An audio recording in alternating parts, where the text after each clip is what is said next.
Nissan Navara Trek-1 Degree has now gone on sale in the UK, priced from £35,065. Trek-1 Degree is a special edition version of the range-topping Techno-grade Navara in double cab specification. Boosting the already popular appeal of the Navara is a dose of additional extras that enhance the visuals and practicality of the vehicle. Navara Trek-1 Degree is powered by a 2.3-litre DCI 190 engine which returns 44.9 mpg with a 6-speed manual transmissions and 40.1 mpg with a 7-speed automatic. Every versions of the Navara Trek-1 Degree ships with on-demand 4-wheel drive as standard. Exclusive extras for the Trek-1 Degree include black sport styling bars, as well as powerful forward-facing LED spot lamps attached to the top section. The Navara Trek-1 Degree also comes with black 18-inch 6-spoke alloy wheels and a smart new load bed cover.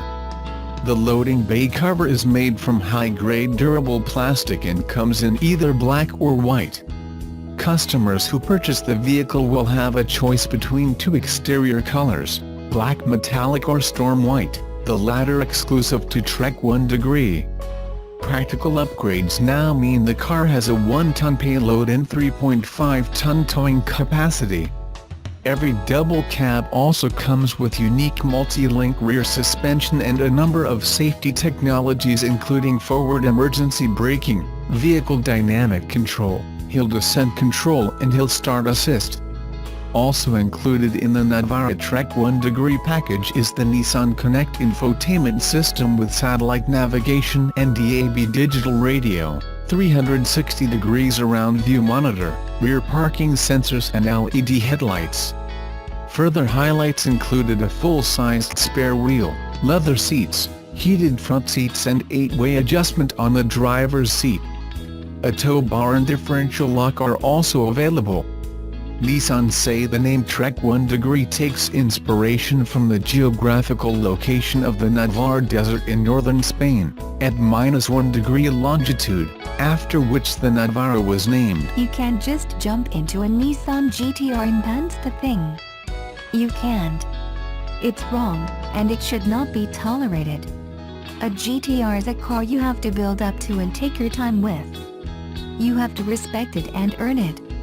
This is exactly what's running through my head as I approach the positively hostile-looking 2017 Nissan GTR Nismo for the first time. I mean, seriously. Look at those near-time attack spec carbon fiber front and rear bumpers and side skirts. And check out that massive rear wing. Sure, the front and rear Nismo badges confirm the model's motorsport pedigree, but they're hardly the elements giving the game away. Not least of all when the thing rolls on Jap-tastic, rigid black, 6-spoke 20-inch, lightweight rims, forged alloy wheels and Mega Series, model-specific Dunlop and R1 tires, anyway. Hold your drooling gaze a little longer, and you can't help but take note of those awesome gold-painted 6-piston front 4-piston rear Brembo calipers, and associated 390mm and 380mm fully floating, cross-drilled 2-piece rotors. So, the 2017 Nissan GTR Nismo looked the part. But, is a giant dinosaur riding amok through downtown Tokyo still a scary concept? You bet. With nerves and excitement building, the time comes to crack the door and slide behind the wheel for the first time. As the eye is treated to red and black carbon fiber backed Recaro bucket seats, a neat Nismo instrument cluster, and a plethora of motorsport-centric Alcantara, push the GTR's red engine start button and it's the ears that are soon assaulted, and not in a good way. Despite a hand-built titanium exhaust system and 2 new high-flow, larger diameter turbochargers, borrowed from the GTR Nismo GT3 Roadchecker, the Nissan GTR Nismo road car doesn't sound great. Familiar to those who have ever spent time in a Nissan GTR and positively alarming to those who haven't, at idle the GTR's cabin fills with the unique sound of a slightly intimidating whine and slightly concerning mechanical whir that sets it apart from any other car on the market, and leaves you in little doubt about its focus and potential. It's at this particular point in time, with the low-frequency grinding and higher-frequency buzzing doing their thing in the background, you're presented with three options. Leave everything in normal. Shift the transmission into its highway-friendly safe mode and the suspension into its mildly laughable comfort mode. Or toggle each of the GTR's adjustable parameter switches up and into their most aggressive R modes and test your skills and personal levels of commitment and bravery. As I said at the beginning, you can't just jump into a Nissan GTR and that's the thing, so we go with option 2 to try and ascertain how this mostly mental road-going raw checker handles the everyday. And, you know what?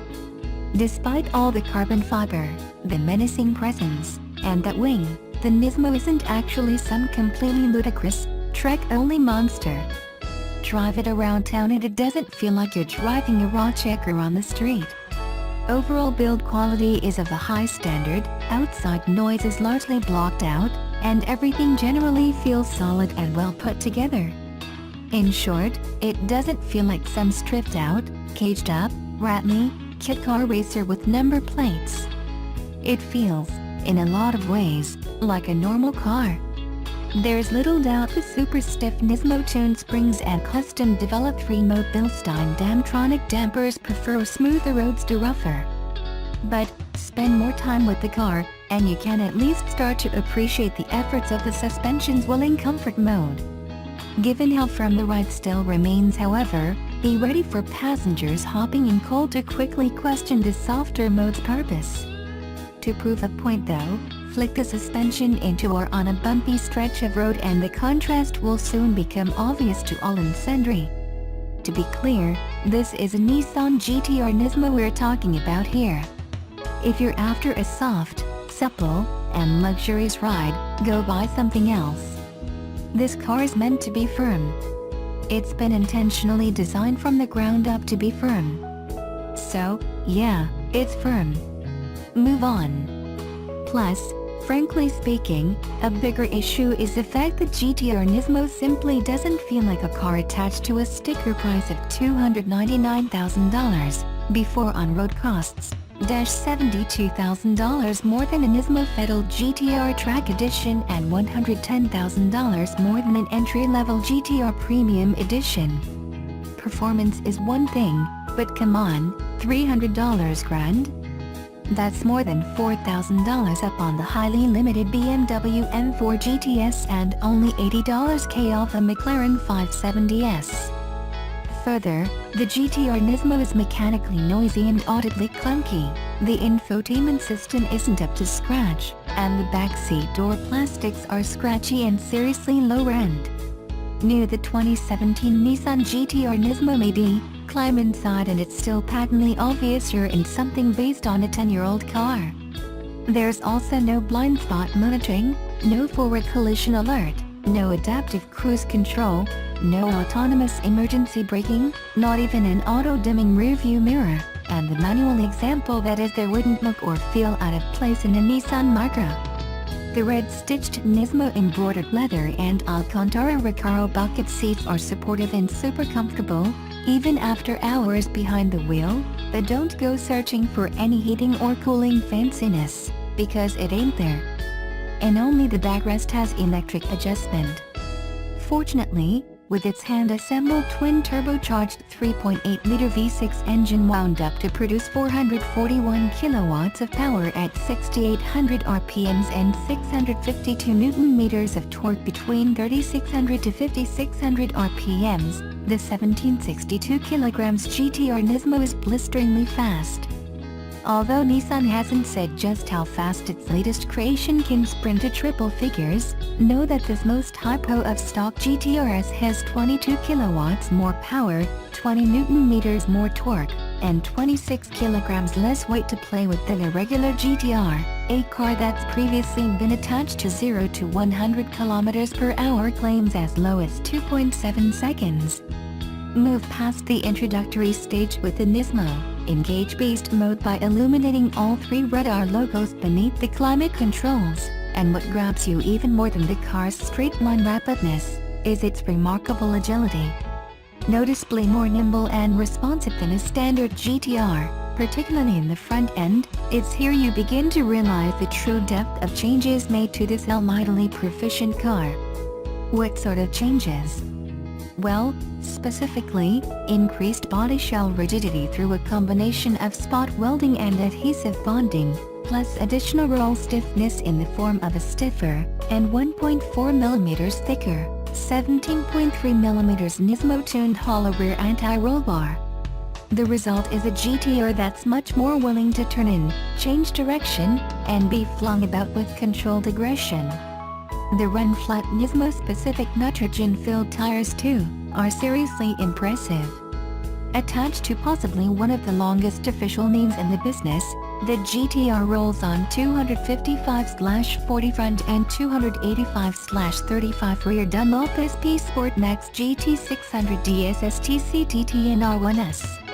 And, while there's no question a car like the GTR Nismo belongs on a racetrack, what bends the brain is how much lateral and underpower grip the tires deliver, even when blasting through damp mountain roads and ambient temperatures below 5 degrees Celsius. Even on a totally wet road, you can drive the GTR Nismo with respectable enthusiasm and the tires still offer tremendous grip, remaining resistant to the majority of unwanted sliding. And when you do find some dry roads, well, stumble across a moisture-free stretch of smooth tarmac and you're immediately aware the GTR Nismo possesses another level of grip and performance. Helped in no small part by the GTR's rear drive bias to Tesla ETS all-wheel drive system. In the dry, you can lean on the tires even more, you can get on the throttle earlier and harder, and you can brake even later. An acronym for Advanced Total Traction Engineering System for All-Terrain with Electronic Torque Split, the complex, and complexly named, system can distribute up to 100% of torque to the rear wheels and up to 50% to the front, depending on speed, lateral acceleration, steering angle, tire slip, and road surface, with additional input coming from yaw rate and G-force sensors. The steering though, is heavy. And, while you do get used to it to a degree, it never stops being heavy, even in safe mode instead of either normal or R. There is feedback through the wheel, however, even in this most epic of guises, the GTR still isn't the most engaging or involving car to drive. It isn't uncommunicative, but the GTR Nismo is no McLaren 570S. Teaming a solid pedal with nice feel and good progression, the Nismo's massive stoppers do a sublime job of strongly and repeatedly pulling the car up, endowing drivers with a ton of confidence. It's fortunate they do too, because the Nismo's engine is angrier and more responsive than the standard GTR power plant, feeling decidedly keener and punkier, especially at higher RPM. There's still plenty of lag below 4,000 RPMs, but from there to the engine's 7,100 RPMs red limiter, it's not shy about seriously packing on numbers. Power delivery is more linear than you might think, and while the engine's low-end pickup is no match for the likes of BMWs, Mercedes-AMGs, and even McLaren's twin-turbo engines, there's enough flexible torque available between 1,000 to 2,500 RPMs to accommodate sane trips merely pottering around town.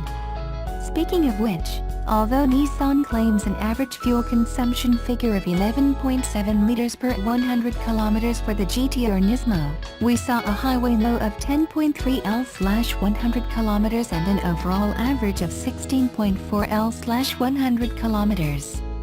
With the updated 2017 GTR, Nissan made the decision to move the ultra-quick Coupe's paddle shifters from the steering column to the back of the steering wheel. A smart move if you ask the majority of paddle fans. The Model 6-speed dual-clutch automatic transmission also received some mild revisions, however, it's still noisier and more clunky than it really ought to be. A bit of an R35 GTR trademark, and particularly noticeable at lower speeds and when parking, the transmission noises are at least paired with shifts that Nissan claims can take as little as 0.15 of a second to complete, with the transmission in R mode. Plenty quick, for us, the changes aren't quite as rapid or crisp as you'll find in a McLaren 570S or BMW M4 GTS, though, they're still pretty bloody brisk. even if some cog swaps are occasionally attached to jolts when decelerating. So, the 2017 Nissan GT-R Nismo isn't perfect. Few cars are. Its slightly crude and unrefined transmission lacks some speed, smoothness, and polish. Both the engine and exhaust sound disappointingly restrained. The infotainment system and several interior elements are underwhelming. And of course, the ivory pearl elephant in the room, the GT-R Nismo has a simply monumental asking price. All of that said though, the whole car still manages to feel complete. What I mean by that is, it doesn't feel like a gimmick. It doesn't feel like Nissan's just stuck a bunch of go-fast bits and a big wing onto a standard GT-R and charged nearly double the price. It's seriously solid, stupendously hooked up, and demonstrably fast. Its limits are so high, and so far beyond the average drivers, that driving the thing on a public road, legally, you're barely ever going to touch the sides of what the GT-R Nismo is capable of. You're just not. But, while its combination of outright pace and ability make the Nismo ridiculously brilliant and easily the best R35 GT-R yet, it's not the best GT-R ever, not in my eyes anyway. Unlike an old R34, R32, or especially an original KPGC-10 Skyline GT-R, the Nismo is not a car you fall in love with. It's not a car that steals your heart and leaves you yearning for that next drive, or a car that gets in your head or makes you never want to stop driving it. It's bloody good, but frustratingly, it lacks feels. So, even though I think the 2017 Nissan GT-R Nismo is a properly mega car, I don't love it.